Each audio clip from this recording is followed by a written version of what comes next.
may be able to help out. A lot of the stuff that I'm teaching here is kind of basic. All right, and last but definitely not least, Team Delaware for our final presentation of I Lead USA Delaware 2015.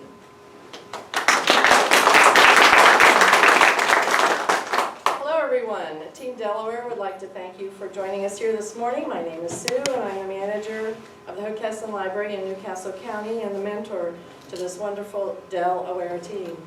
On behalf of the team, I would like to thank those who made all of this possible. I Lead Illinois, Dee Dee Ella and Dr. Annie Norman, Katie, Serena, and Sonia, our leaders, Tracy and Bill, our technical assistants. And we would also like to thank our community representatives who are here with us today, who we will introduce later. I'd like to introduce the team.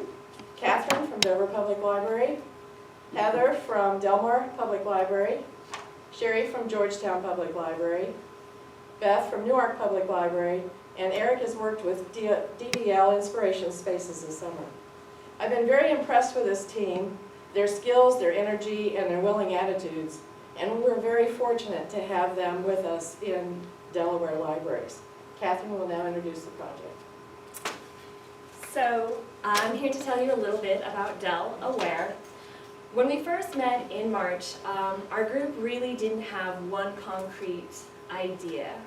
We all had different projects in mind, but there were three main goals that we knew we wanted to do. We knew we wanted to learn how to use a new technology that we were maybe not so familiar with, because that is the goal of iLead. We knew we wanted our project to be something that could carry on once this was completed. So we wanted it to be more than just this 9-month session. Finally, and most importantly, we really truly wanted to meet a statewide need. Delaware is a small state. Our public libraries work together as a consortium. So we knew we really had kind of a unique opportunity that whatever we created, we had a chance to implement on the statewide level. So the next thing was figuring out, well, what are our community needs? You know, like I said, we come from really different backgrounds. Our libraries serve really diverse communities, you know, from rural, like Delmar, to up north, you know, in Newark and Wilmington, a more urban setting. So we started to think about our population, and what we realized was each library, no matter where it was, we serve people who are in need, okay? It's not unusual for people to come up to library staff and say, it's going to get below freezing tonight. Where do I go? I am having a financial crisis. How do I apply for food stamps? Where do I go? What do I do? And you know, we're librarians, we're trained professionals. It's our job. We should get that right away. That's not always what happens, unfortunately. Sometimes it's not clear. Sometimes, you know, we only know things about word of mouth. Sometimes the information we have, it's not up to date. So with that, an idea was kind of born. We wanted to create an essential resource app. It was going to be an app that you could download on your phone, on your tablet, that would connect you to information about shelters, about where you could go for food, where you could go for clothing. One of the things that we get when we present this at first, not at shelter representatives actually, they're really on board, but was smartphones for people who are experiencing an episode of homelessness. Well, there aren't too many large studies done, but there are several smaller studies that show individuals without shelter, a huge percentage of them have smartphones. And that just reflects what we already see in the library. How often do we see someone who's experiencing some sort of crisis? They're coming into the library with their smartphones or their device to connect to our Wi-Fi. So it just made sense on several different levels for us. So the other question we get is, well, who can use this app? So the long answer is community providers, social workers, assistance agencies, libraries, individuals experiencing homelessness, individuals experiencing financial or food insecurity. But the real answer is everyone. Everyone can use this app. There are no barriers to it. So to tell you a little bit more about it, I'm going to turn it all over to Heather. So when we were talking about how we were going to construct this and the resource categories that we wanted to do, we had big ideas, big plans, and we wanted to include everything. and everything is very difficult to include in a very short time. So we decided to condense our scope down to 5 main categories. The first one is shelter, which would include transitional housing and Code Purple locations. We did food for food pantries, soup kitchens, any kind of food assistance. We had health for like walk-in clinics, hospitals, other things like that. Clothing would have included thrift stores, and finance includes services with bill payment assistance, money classes, which are another thing that are very helpful. So those are just some of the ideas that we came up with. We hope to grow this in the future. We have a lot of different ideas that we couldn't implement now, but some of them are transportation, showing where they can get transportation to different areas. Personal care, which is another big one, where they can get showers, where they can wash and dry their clothes. Resource links was another great idea that we haven't been able to implement yet, but making PDFs and Word documents of applications available on the app. So rather than going to a shelter and finding out that they do require some sort of application, they can have it already or know already that they need it and get it done ahead of time, helping cut out some of those steps. Location services, which would allow them to, on their phone, look up the location and get direct instructions how to get there. And Kindness Corners, which is a new thing that's been piloted in Sussex County. Kindness Corners in the home, which allow individuals to open up their homes to provide resources to others, and in the library, providing social networking. So as Catherine was saying, we really want everyone to use this app, and the biggest one is the community providers. Our biggest hope is that the community providers will be the ones helping us update the information, because a lot of times the information we were finding during this pilot program was that it was out of date. We would get lists of PDF files from the counties or the state that would have homeless shelters and such, and you would call the number and it would be disconnected. Or you would call the number and you'd say, "I'd just like to verify your address." "Oh, well, we haven't been there for 5 years." Or whatever the case may be. There was a lot of holes and there were gaps. And so the hope is that this app will fill the gaps and allow people to find the information in one place and for it to be as accurate as possible. Another thing is not only information that's accurate, but things that are either temporary or things that are special alerts. There was one instance where there was a church that had a food pantry and nobody knew about it. The only ones who knew about it were the church members who were also helping with it. And that's a resource that's just going to waste. It's sitting there and people could have been using it, but people really didn't know about it at all. In this app, it would be there and people would have access to it. Another example is the Dover Firefly Festival. Displaced a lot of people who were living in motels because the motel rates went up and people couldn't afford to continue staying there, so they had to move out. Some nonprofit organizations were able to set up a shelter, a temporary shelter for them, to put them in a safe place during that Firefly Festival and allow them to have shelter. So those are just a couple of the examples on how this app will really expand the resources that are out there and get the information to people. So the next part is just kind of showing you how the app works. We made a skeleton. It was kind of just kind of a shell of what it's supposed to look like. I'm going to bring that up now. And so far we wanted to, when you open up Facebook or anything like that, you see a splash page, how it starts up. This is kind of just how it starts up ourselves, but this is our front page. We have housing, clothing, finance, bill assistance, health, food, things like this. And I'm not sure if anyone recognizes this, but a menu, just in case you're on one side, you want to move to something else. But for the most part, these are the categories we started out with. The next part we wanted to talk about is obviously you are looking for this, but you need something close, something nearby. That's the next part, where you select your county, and sorry about this, but we have our little mascot here. We call him Horatio, the horseshoe crab, because of Delaware. And depending on where you go, he's wearing a hat or a chef's hat, and stuff like that. We'll get around to that. But anyway, we have Delaware, and we have our different buttons here in which you can click and say, hey, say I'm in Newcastle, or say I'm in Kent, or say I'm in Sussex. That is just in the shell. Obviously, everyone knows there's a location, button on your phones. We would rather use that so it shows you around yourself where all those sites are, whether it be shelter, housing, bill assistance. I'm just going to show you Newcastle for now. And inside of that, obviously, we all know about Code Purple. Code Purple is very helpful this summer, but there's other resources as well. And maybe you're looking for all of them, some of them, anything like that. We wanted you to be able to choose your category inside of a category. I'm going to go to all of these. I just want you to see what it looks like.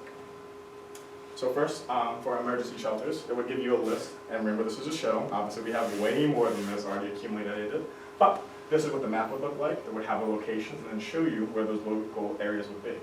For providers and whatnot, it's very, very helpful to have not only the organization name, the updated address, the number, and this is where we talked about with those resource links and the location, what you require. If you come there and you're like, hey, I need X, Y, and Z, and you needed a referral from 211 where you had to wait for a code purple, that's where those special alerts and everything comes in. What do you need? What do we provide? This is where that comes from, and who's it for? Not always do they say, you know, Salvation Army, House for Men, or House for Women, but it's nice to know that before you get there and they say, oh, we only take X, Y, and Z. That's just what that one looks like, and if I go back, I can go back and see a different resource for transitional housing, from left to right. Different thing, different provision, referrals. If you know, obviously in the real one, when you click that, it would show you the PDF that you needed to actually come in, all in one centralized area, as up to date as possible. Then, for example, everyone knows about Code Purple, but that would show, obviously, when the alerts are and everything like that, all in the same area. With the resource links, it's very, very helpful to have that. The location is very, very helpful, but how many people have found that it's not up to date? How many people have like called someplace and they're no longer around? New addresses, new policies, things change sometimes. So having this up to date and having those resources actually talk to us will be great. One other thing, specifically about shelters, is that we wanted to be able to showcase it live. So on this, or the location one that we actually had, wanted to say like 3, 4, 8, and that wouldn't be updated by us. It would be updated by the resource that provided such a thing. So not only do you know, hey, I can go there, but hey, those are the people that actually updated it, so I know it's actually available and ready for me to pick up. So if I tried the same thing with something like food, and you see how her ratio changes. Very cute guy, now I love the mustache, very nice. So I went to Ken. Same thing. It would show all the resources, and obviously we have more resources for this one. Completed, what it provides, who it's for, and what do you need to bring. Things like that are very, very helpful. I hope you guys like this demonstration. Obviously it's just a show for now, but we had a website in which we had a cornucopia of resources. That is not live yet, but that's where we found all these resources, and we just put the most accurate ones up on this one. So that's a demo of the application. Sure. So before we go on and talk about the library needs, we do want to emphasize a little bit more about Delaware and what Delaware's needs are and the resources that are available to this community. So we're actually going to show you a short little video that highlights the community need. We have 2 speakers that are going to be talking in this video. The first speaker is Jim Martin, and we are lucky to have him with us today. He is one of our community representatives. Everyone give him a round of applause. He's the director of ACE Peer Resource Center. He was once a person in need, so he can really speak to the need in Delaware. The second speaker we have is Becky Martin, no relation. She is also one of our community reps. She has worked with us. She is the founder of Code Purple Kent County, and she works for Dover Interfaith Mission, and I'm just going to let them go ahead and take it away.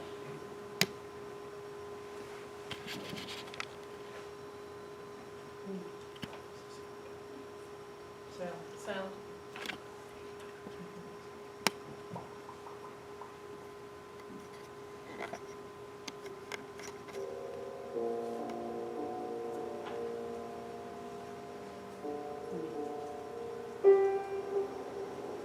What happened to me at the age of 49 is, it was like the perfect storm of a lot of bad things happening all at once. I lost my job. I was very deep in addiction that I was trying to struggle with. I also lost the confidence of my wife, and then I was very ashamed. And so all of this stuff happened all at once. It was when I was 49 years old.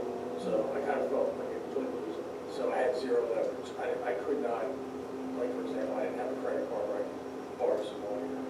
I was super stressed out, super lonely, and I felt like there was just no option. So basically, I was hoping that I would die. Basically, I was at that point where I was pointless. Hopeless is here, and that's a really bad place to be. But I was over here pointless. So actually, if I made it to hopeless, I would have been in pretty good shape. So So what, the first thing I did was I said, well, I don't want to die, so I do want to live. So I reached out for help, and obviously the first place you want to reach out to is homeless shelters. And I never really understood how to navigate all that, so I felt really alone and isolated, and I was very ashamed of being 49 years old. I did have a pretty good head on my shoulder, so I could think through problems all my life. But this really had me really in a tough spot. It's a place I would go to each day is the library, the Wilmington Library, because that was a place that I felt safe. I felt like I could get some questions answered. Information is key when you're homeless, so I got a lot of information there. 7 years ago, when I was homeless, if I had more readily accessible information, then I could have had better needs, because I think the biggest stressor for me was fear and anxiety, and not knowing where to go, not knowing who I would trust, and having the shame and the stigma of being homeless. You know, it was just, it's extremely exhausting. It's one of the most exhausting things for someone to go through, and that's why I have so much compassion for the homeless individuals. That's why I work so hard now. I can probably get myself just like a regular job now, because I'm pretty stable in my life, so I don't need anything. I don't have a car, I don't have a place to live, I don't have a good wife, which is awesome.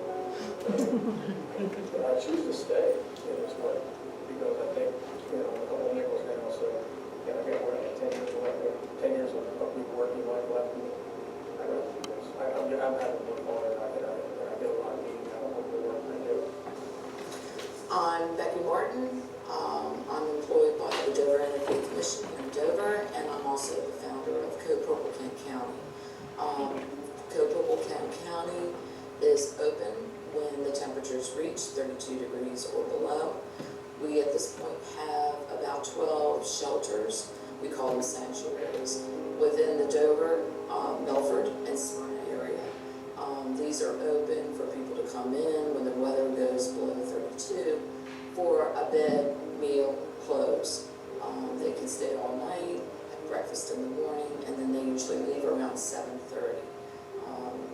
What resources we do, we've kind of furthered Code Purple now so that it's more or less open all year, or we're available all year to provide resources to people of where they can go to get an ID, where they can go for medical, where they can go to get food stamps, where they can go to try to get permanent housing, which we work with Dover Interfaith Mission, the resource center there, which has all these resources that are available to the homeless, or people in need, as I like to call them. We also work hand in hand with the Foundation for a Better Tomorrow, and have just brought in communities and schools, so that we're able to reach out to all the schools within Kent County to help the children that are living in a homeless situation.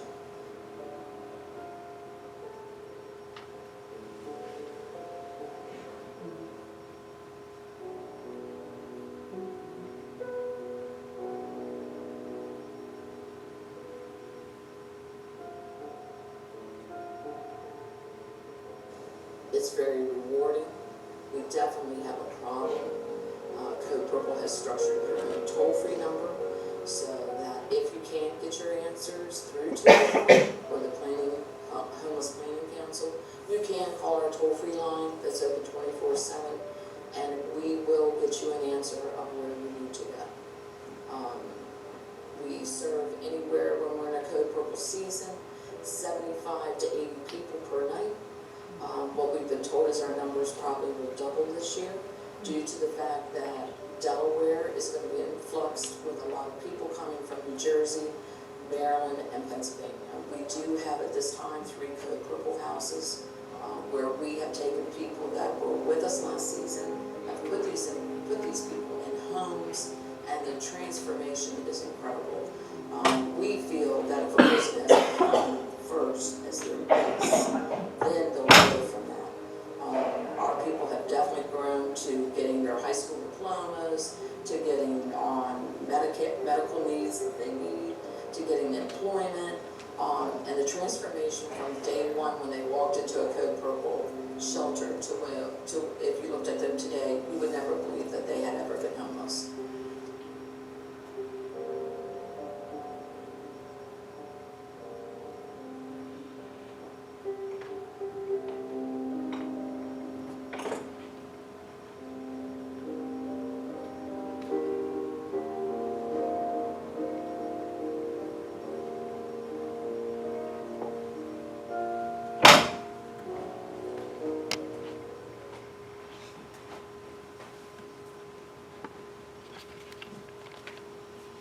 This app is needed in the libraries to aid people that need to find out this kind of information. The library has open access for all people, and it can be helpful for the librarians to use to show those that are looking.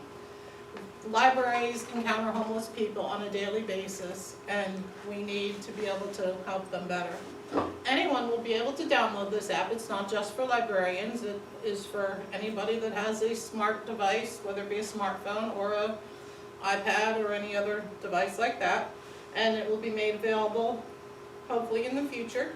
This app will have all the information together in one spot. That's what makes this app unique to, say, Code Purple or to the other places. Everything will be able to be found on one specific app. So you don't have to call this number and call that number to find out different things. It will also help people with other situations besides housing, such as where to get food, medical, clothing, various places to go, such as a church soup kitchen, or there are some mobile showers that drive around throughout the state and to know when they are coming to your area. Libraries are information centers. They provide free computer access, heating or cooling in extreme temperatures, a safe and comfortable place for people to go. They answer questions such as applying for food stamps or finding a job through our job centers. We have free internet and computer use. We may be able to help them with medical or clothing sources, and even with tax information during the tax season time. Now, I personally have had a couple situations in my life where I could have used this app and it would have made the situation much easier and much more helpful to the person and to myself. A few months ago, my husband and I were asked to take a homeless person to a certain destination. And when we got to the destination we were headed for, it was not available and they could not be dropped off there. So now we have a homeless lady in our car and no clue what to do. So we went and drove around to some different places that we knew of, but it was nighttime. So a lot of the places that we were familiar with were closed. Fortunately, I had my cell phone, so I was texting people back and forth that I knew had more information on homeless. They were giving me information on different people. That's actually where I first heard of Jim Martin. One of my friends said, "Oh, you got to give Jim Martin a call. He can tell you what to do here." And so we were able to find a place to finally drop this woman off. But the whole time it was a little frustrating, and I had my phone. I was like, "Oh man, if we had this app that we're already working on developing in iLead, I could just press that button and it could tell us where to go, and we could be there and not drive around for an hour and a half at 10:30 at night wanting to know where we can put this person in a safe place." Then we had a situation at our library, and I'm sure all the librarians can tell of a situation or 10 or 20 that they have encountered with homeless people that have come into their library. But last winter it was a very cold, one of those single-digit days in the wintertime, and we had a young man come in, and he said he was dropped off on a bus, so he couldn't just get back on his ride or whatever, and the shelter he was headed for was closed because of some damage, and he didn't know where to go at that point. He was asking us, we did call Code Purple. Code Purple was full. So we didn't know where else to tell him at that point. Again, if we had this app, we could have gone on there. Oh, okay, this place is available. They have a bed available for you. You can go there. The boy was so hopeless at this situation. He didn't know what to do. He asked to borrow our phone. He called the police and told the police he was suicidal, come get him. And so the police did come and they took him to a safe place. But if this app was available, and if we had the nice iPads or tablets available in the library, or even on our own personal cell phones, we could have brought that information up and said, oh yeah, just 2 miles down the road is a place that will accept you and that has some beds available. So we want to try to not have these type of situations continually to arise in our libraries or in Delaware anywhere. So these are some things that where this app really would have been needed, and it really would have helped him and given him some hope and not have that situation where he just felt so helpless that he had to call the police. We are starting a pilot program. It started at our library at Georgetown, where Jim Martin and some of his workers with him came and took some surveys and asked different people of different housing situations, not just homeless, but people in different housing situations, and they asked them some questions in a nice private personal setting. It wasn't in an obvious place. And he asked questions to them and they got some answers, and then they developed this survey, so they shared the survey with us.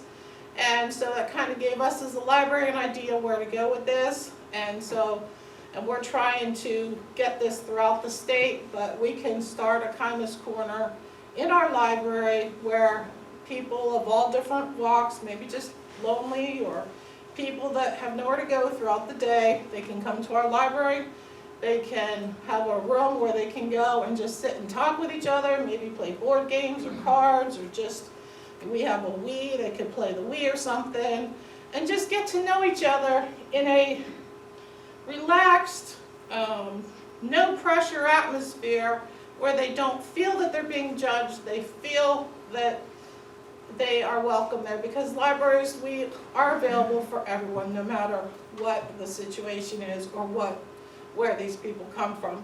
So that is another thing that through this app and through connections we have made through the iLead program, that is another thing that we are working on doing, and that can be feasible pretty quickly. Okay, so the development of the Essential Resources app made perfect sense for a group of librarians to work on. Not only are we information organization specialists, but we often help those in need at the library find the resources they need, and we are concerned with the plight of those in need. That is why Team Delaware wanted to develop this app so that it would be useful not only to individuals that may download it to their tablet or smartphone, but also libraries and other service providers can use it as well. Moving forward with our vision, we would like to receive funding through either grants or private sources, and with this funding we would seek to have our app professionally developed so that it would work across all platforms properly.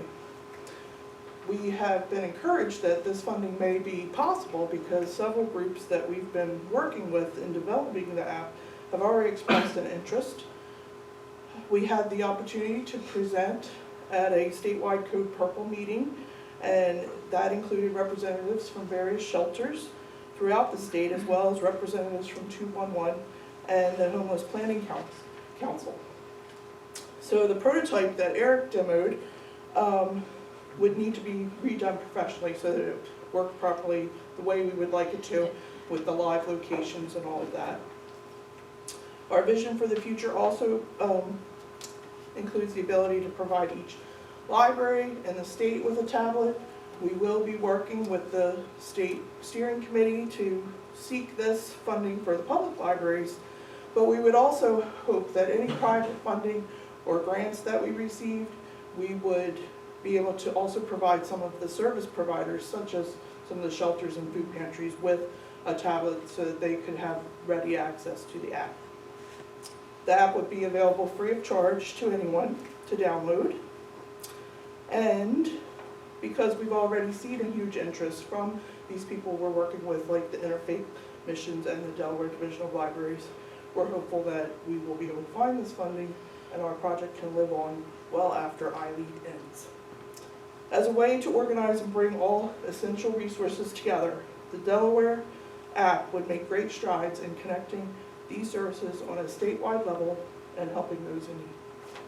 That is our presentation.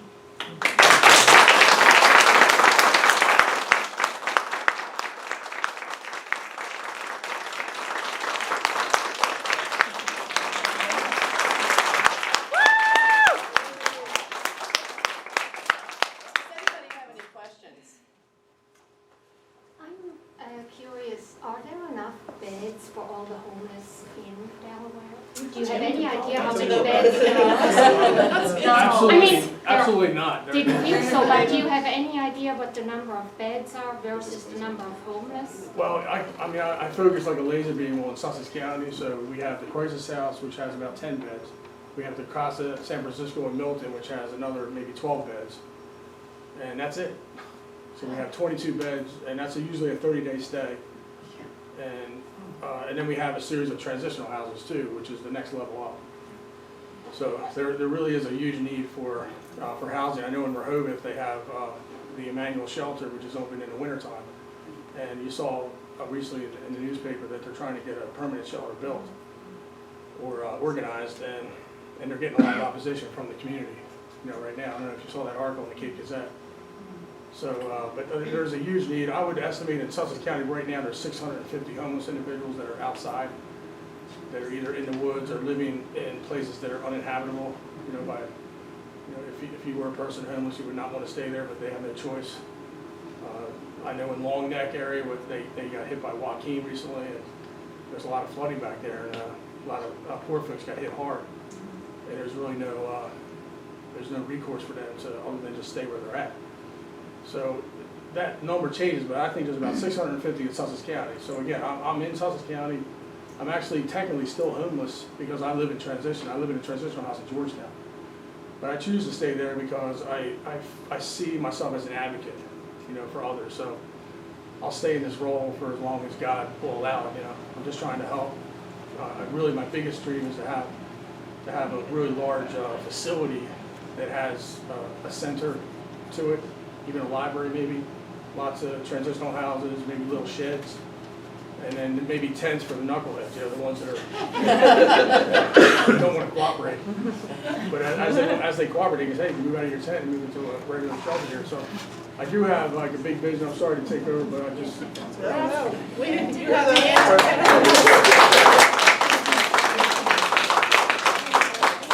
Are there any other questions? Thanks. I actually have two comments. One is, unfortunately, my husband has a nephew who's schizophrenic and homeless in DC. And his parents, and I think this is the reason why so many homeless do have smartphones, is it's the only tool that families have to stay connected.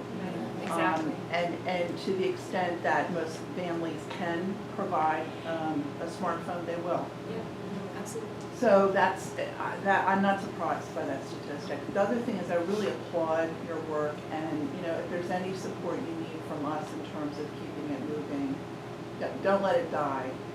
Sometimes it's not a direct route, but you've really done a lot of work, and I think you should continue to do it. Thank you. Thank you. I have another comment too. The state of Delaware tried to get a network of care, a web-based network of care that can people